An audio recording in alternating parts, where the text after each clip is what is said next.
लग्नानंतर होईलच प्रेम या मालिकेच्या 1 जुलैच्या भागामध्ये आपण पाहणार आहोत। नंदिनी खूप चिडलेली असते आणि ती म्हणते की एका बाजूने मी कितीही सावरण्याचा प्रयत्न केला तरी काही होऊ शकत नाही, त्यापेक्षा सगळं विस्कटलेलंच बरं, सगळंच एकदाचं संपवलेलं बरं। आणि खूप हायपर झालेली असते, खूप चिडचिड करत असते, घरातल्या वस्तू इकडे तिकडे फेकून देत असते।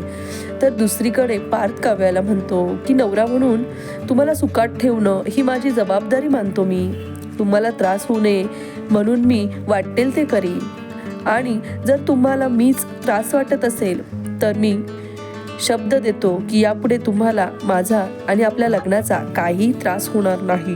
हे ऐकून काव्या खूप इमोशनल होते। आता काव्या तिचा हा घटस्फोटाचा डिसिजन मागे घेईल का, हे येणाऱ्या भागामध्ये पाहणं रंजक ठरेल। व्हिडिओ कसा वाटला कमेंट करून नक्की सांगा आणि असेच व्हिडिओ पाहण्यासाठी आपल्या चॅनलला सबस्क्राईब करा।